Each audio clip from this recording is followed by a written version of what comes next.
인간은 동질성으로 모여져요. 동질성으로. 반대로 말씀드리면 동질성이 없으면 그 모임을 존속시키기가 쉽지가 않아요. 모입시다, 열심히 합시다 해도 안 돼요. 왜냐하면 동질성이 없으니까. 동질성이 없으면 뭐가 사라지냐면 구심점이 사라집니다. 그 공동체를 끌고 가고는 힘, 에너지가 사라져요. 왜냐하면 동질성이 없기 때문에 그렇죠. 참 송구하고 민망한 사실은, 여러분은 강대상에 있는 담임 목사를 보지만 저는 설교 끝날 때까지 여러분 얼굴을 보잖아요. 근데 존경하는 여러분의 존경하는 얼굴을 배울 때 친하게 지낼 수 있는 사람이 한 사람도 없어요. 네. 그러니까 이 모임은 신비한 모임이고 거의 불가능에 가까운 모임이에요. 여러분이 어디서 동질성을 찾으시겠습니까?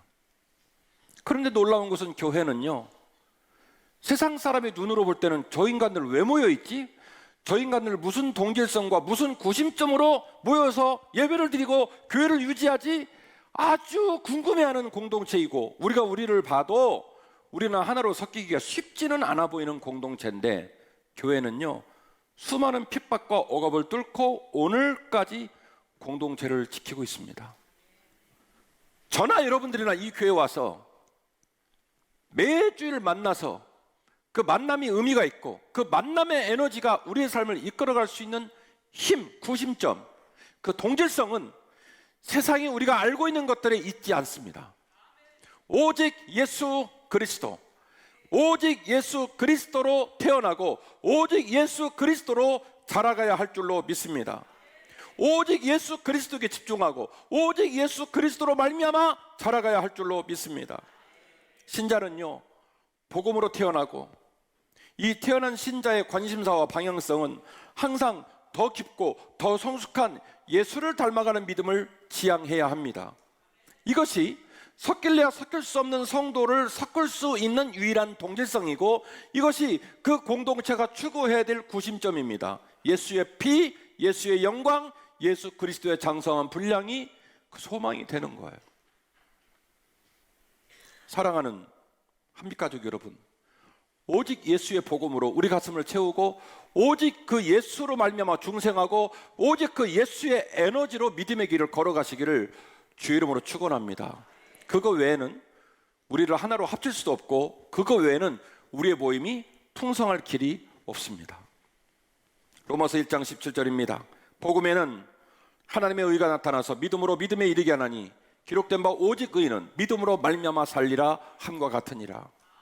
복음에는 하나님의 의가 나타나서 하나님은 지금도 복음으로 열심히 일하신다. 믿음으로 믿음에 이르게 하나니 중생의 믿음, 새로 태어나는 주님을 영접하는 주님이 나의 구주가 되어지는 첫 번째 믿음의 사건이 있다면 그 믿음이 중생된 믿음, 어린아이 믿음으로 멈추지 않고 다시 성숙한 믿음으로, 다시 깊어지는 믿음으로, 다시 주님을 닮아가는 더 거룩하고 더 아름답고 더 향기나는 믿음으로 자라가니 믿음으로 믿음에 이르게 한다라고 말씀하고 있지 않습니까? 요한복음 3장 4절입니다. 니고데모가 이르되 사람이 늙으면 어떻게 날 수 있습니까? 두 번째 모체에 들어가야 됩니까? 주님께서 말씀하십니다. 내가 너에게 대답하노니 진실로 진실로 내게 이르노니 사람이 물과 성령으로 거듭나지 아니하면 하나님 나라에 들어갈 수가 없다. 육으로 난 것은 육이고 영으로 난 것은 영이니 내가 너에게 거듭나야 되겠다는 말을 놀랍게 여기지 마라. 성도들은 강대상에 올라서서 설교하는 목사의 가슴에 예수의 불덩어리가 있는지 주님의 십자가의 흔적이 있는지 그거 점검하셔야 돼요.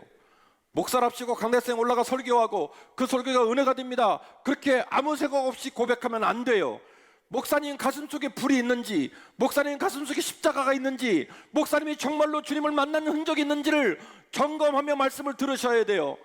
그래서 목사의 설교도 목사의 삶도 반드시 십자가에 맞닿아 있어야 합니다.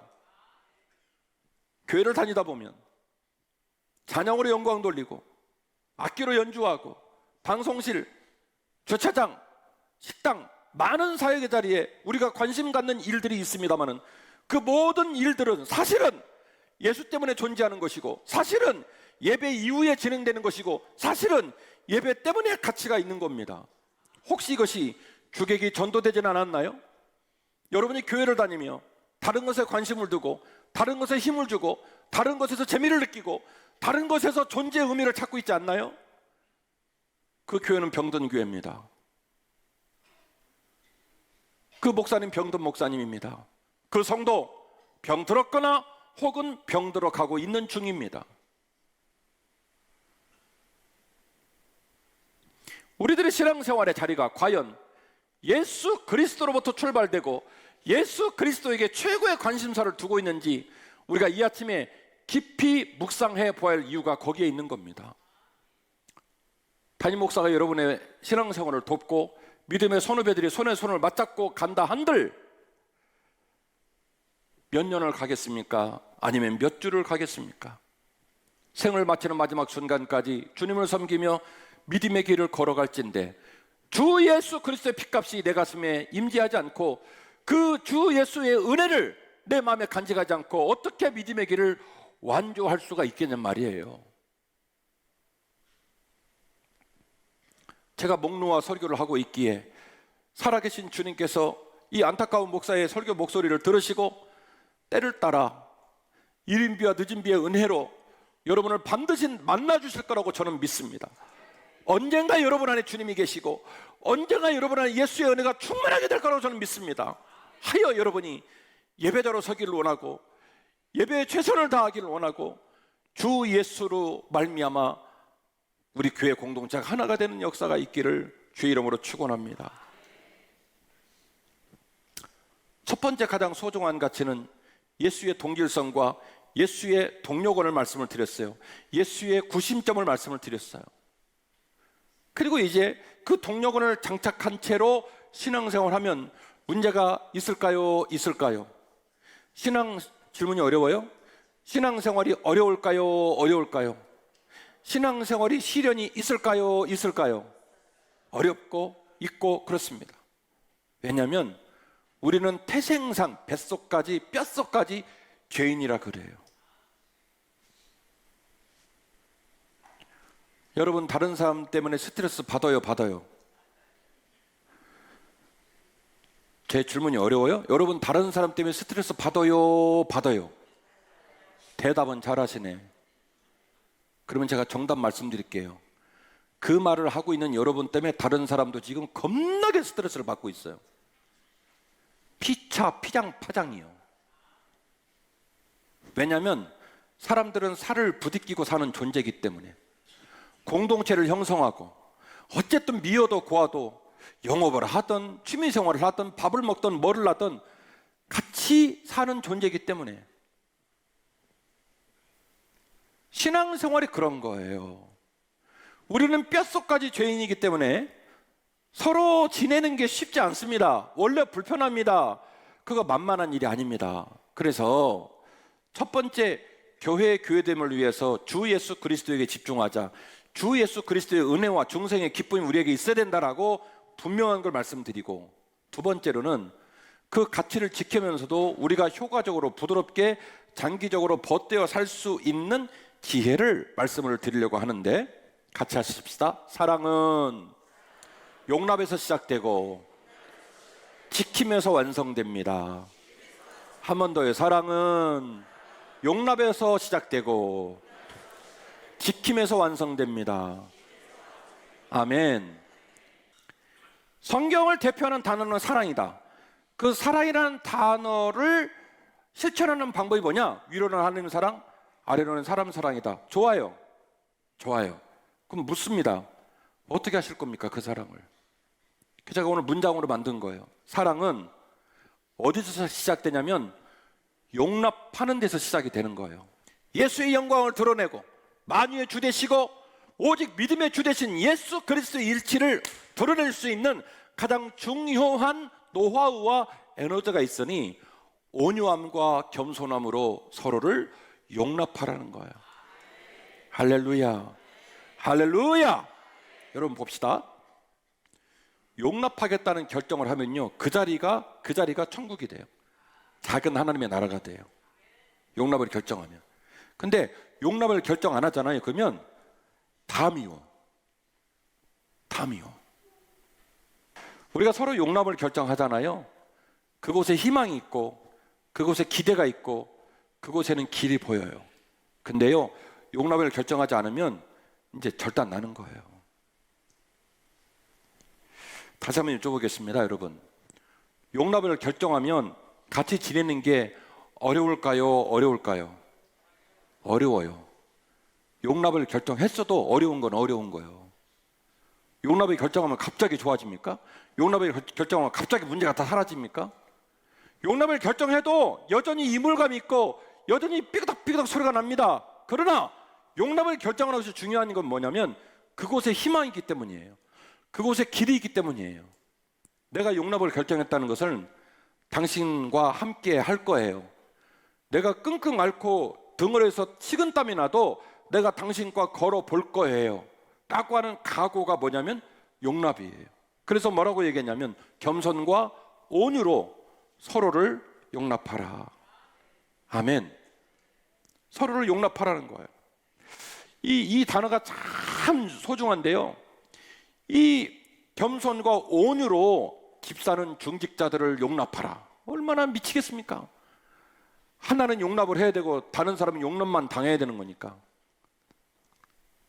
벌써 아멘 안 하시잖아요. 짜증나니까.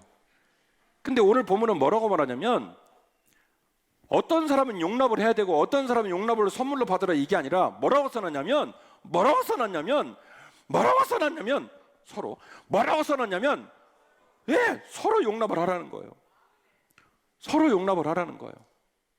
달걀인지 닭인지 따지지 말고, 선배인지 후배인지 따지지 말고, 목사인지 성도인지 따지지 말고 공동체가 되면 어떻게 용납하라?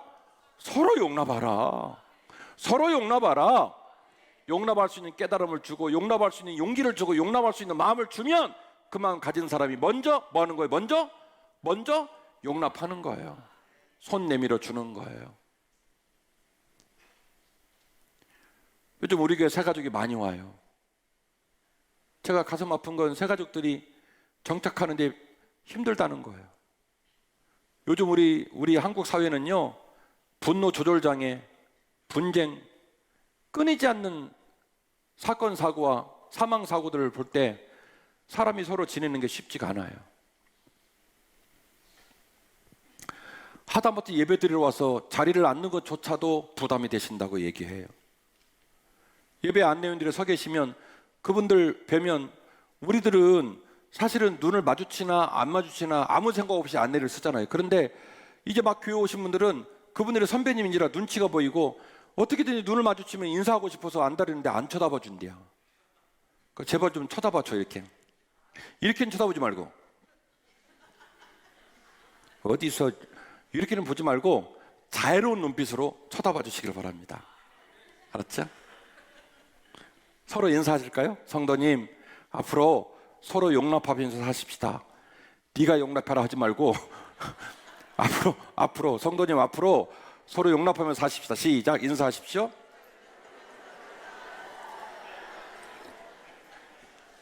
아멘.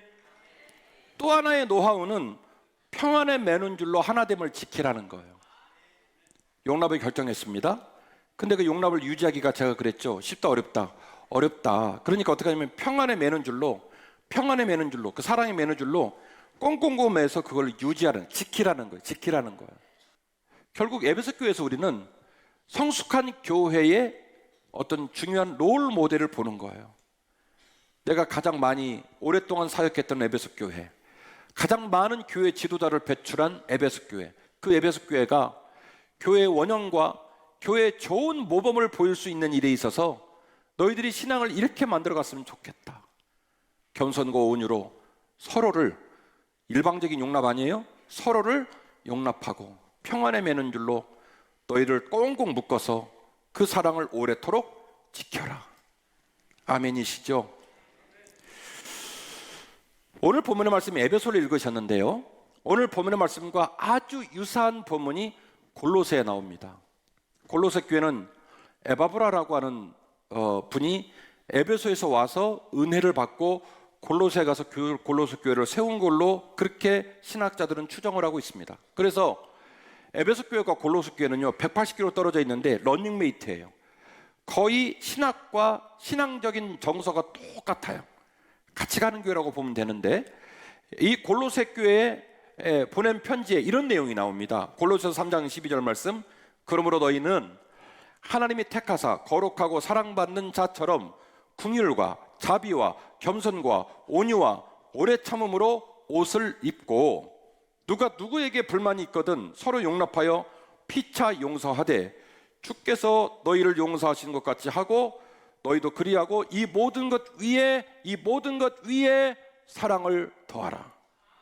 이는 온전하게 매는 띠이니라. 결국 제가 여러분에게 제안한 에베소 교회에서 띠를 매라는 말에 더 중요한 진의를 골로새 교회가 얘기하고 있는 거예요. 이게 무슨 띠인 줄 아느냐? 사랑의 띠다. 사랑의 띠로 너희를 온전히 잘 띠를 메어서 고정을 시키라는 거예요.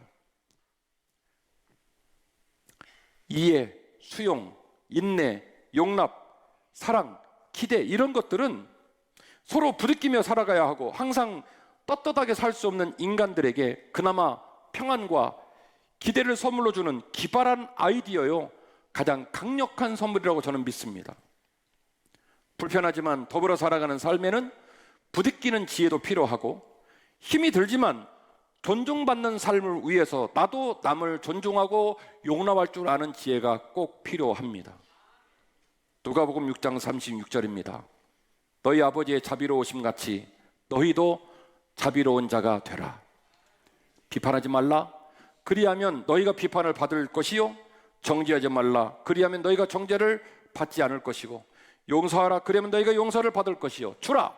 그리하면 너희에게 줄 것이니 곧 후히 되어 누르고 흔들어 넘치도록 하여 너희에게 안겨주리라. 너희가 헤아리는 그 헤아림으로 너희도 헤아림을 도로 받을 것이니라. 아멘. 주께서 우리에게 주신 말씀이에요. 야 이놈들아, 내가 너희들을 보니 다 죄인이고 내가 너희들을 보니 다 구린 놈들인데 왜 그렇게 사냐? 너희 하늘에 계신 아버지가 자비로우신 같이 너희도 자비로운 자가 되어야 할 거란다. 비판하지 말거라. 정죄하지 말거라. 남을 용서하거라. 주께서 말씀하시기를 네가 누군가를 용서하고 네가 누군가를 용납하고 그리고 네가 누군가를 나 위에 베푸는 삶을 살면 하늘에 있는 내가 네 모습을 보고 너를 위해 더 후히 주어 흐르고 넘치도록 베풀어 줄 것이라고 주님은 말씀하십니다. 적어도 저는 베푸는 삶 속에서 하나님께서, 우리 주님께서 더 채워주는 걸 체험하며 살고 있습니다. 그래서 여러분에게 간증하는 거예요. 베푸는 것은 하나님께서 이 세상에 있는 모든 주의 백성을 돌보는 일에 내가 통로가 되는 일이고 선하게 쓰임을 받는 일이고, 내가 그렇게 선하게 쓰임 받으면 하나님은요 다른 사람을 쓰셔서 다른 환경을 쓰셔서 나를 또 베풀도록 사용하시더라고요. 오늘 말씀의 결론입니다. 평안에 매는 줄로 모두가 행복한 작은 천국을 꿈꿔야 할 줄로 믿습니다. 우리의 마음, 우리의 가정, 우리 교회가 작은 천국 되었으면 좋겠습니다. 꺾거나 부수지 않고 자연 그대로를 그대로 포용하는 이 한국의 믿음, 이 인생의 선배들의 세계관, 철학이 담겨져 있더라는 거예요. 그랭이질에. 우리에게도 영적인 그랭이질이 필요합니다. 섞일 수 없는 석재와 목재가 만났을 때 도저히 어울릴 수 없는 정서를 가진 두 사람이 만났을 때 한쪽에서는 끌질이 필요하고 한쪽에서는 그랭이질이 필요합니다. 모나고 부족하고 한참 생각해 보면 못된 점이 많은 내가 다른 사람과 더불어 살려면 반드시 끌질이 필요해요. 그래서 나에게는 무슨 질을 해야 되냐면 끌질을 해야 돼. 끌질. 그리고 나를 만나주는 다른 사람에게는 뭐가 필요하냐면 그랭이질이 필요해요. 그러면 붙을 수 있어요. 그러면 평안할 수 있어요. 일부 예배도 얘기를 했는데 이 얘기를 또 대충 얼기설기 들어가지고 또 점심 사주고 집에 가가지고 다 모여봐라. 내가 오늘 설교를 듣고 왔는데 그랭이질을 하라더라. 너희들한테는 다 끌질을 하고 나한테는 그랭이질을 하래. 거꾸로 한 거예요. 네. 나한테는 무슨 질을 하라고요? 나한테는 끌질, 모나고 못되고 나쁜 모습들을 스스로 깎아내고 스스로 조정하고 누가 봐도 그 사람하고 붙을 수 있는 끌질이 나한테는 필요하고, 그리고 다른 사람은 볼 때마다 저거를 어떻게 한번 잡아뜨려, 저거 어떻게 혼내주지, 저거 확 꺾어버려, 부셔버려. 그러면요, 여러분 주변에 살아남을 사람이 한 명도 없어요. 있는 모습 그대로를 용납할 수 있는, 오늘 본문의 말씀처럼 어떡하라? 겸손과 온유로 어떡하라? 용납하라. 용납이 뭐예요? 있는 그대로를 그대로 받아주는 거예요. 있는 그대로 그대로 받아주는 거예요. 그러니까 그랭이질, 남에게는 어떻게 해요? 그랭이질, 나에게는 어떻게 해요? 끌질. 야곱은요, 하나밖에 없는 형하고 맨날 불화했어요. 외삼촌 라반의 집에 가서도요, 원만하게 그 집과 섞이지 못하고 20년인 기간 동안에 외삼촌하고, 외삼촌도 못되긴 했지만 좌우당간에 그냥 불편하게 지냈어요. 베드로를 기억하십니까? 예수님께서 너무너무 사랑하셨지만 항상 예수님을 근심시키고 어떤 행동을 하거나 어떤 말을 할 때 그 일로 또 더 많은 파급된 문제들이 생기는 일의 주인공 되기도 했었습니다. 바울은 어떤가요? 30년 넘게 사역한 그 바울의 사역이 너무너무 위대하지만 바울의 사역 초기에는 인격이 성숙지 못해서 밤빌리아로 전도여행하는 가운데 마가가 이 바나바의 생질이 중도에 도망갔다는 이유로 영적인 스승이요, 사역의 중요한 못자리가 되었던 바나바하고 팍 터지게 싸우고 갈라져가지고 전도팀이 2개가 되지 않습니까? 생각해보면 아무것도 아니었던 그분들이 예수에게 접붙임 당하고, 그리고 예수의 은혜와 예수의 핏값으로 그 마음이 뜨거워지고 성숙해지고 나니까 나중에 끌질도 되고 그랭이질도 돼가지고 사도들이 끝까지 사명을 감당하고 주님의 영광이 되었으며, 하나님 거룩한 교회도 모일 때마다 원만하게 빛이 났던 그런 아름다운 교회가 되지 않았습니까? 제가 다음 주에는 안디옥 교회로 설교를 하려고 하는데, 지난주, 이번 주, 다음 주 계속 설교가 좀 이어지고 있는 중인데요, 지금 제가 새롭게 모여지고 우리가 힘을 내는 이 와중에 여러분에게 주고 있는 메시지는 뭐냐면, 우리 가슴속과 우리 교회의 중요한 구조적인 유전자를 다시 한번 고민해보자, 이 얘기예요. 우리 교회 영적인 용광로가 되어서 모든 사람을 마음껏 안고 섬길 수 있는 교회 되었으면 좋겠습니다. 우리 교회가 잘 비벼진 비빔밥이 되어서 서로를 애틋하게 여기며 함께 더불어 상생하는 행복한 교회가 되었으면 좋겠어요. 여러분, 비빔밥 재료를 보면요, 심란해요. 전혀 안 어울리는 재료들이 잔뜩 들어있습니다. 그런데 그걸요 잘 섞으면 맛있어요. 달콤한 맛도 있고, 오늘 점심이 뭔지 모르겠지만 쓴맛도 있고, 게다가 계란 후라이 넣으면 또 아유 맛있어요. 그래서 참기름 좀 넣고 깨 송송송 뿌리면 진짜 맛있어요. 어떤 사람은 깨를 하기도 하고, 어떤 사람은 후라이를 하기도 하고, 어떤 사람은 고사리를 하기도 하고, 우리들이 다 모양이 다르지만 함께 잘 섞이면 진짜 맛을 내는 비빔밥처럼 어떤 교회보다도 행복한 교회가 되지 않겠습니까? 오늘 설교 제목은 그랭이질 이었습니다. 성도 여러분, 부탁드립니다. 기본적으로 남을 존중하십시오.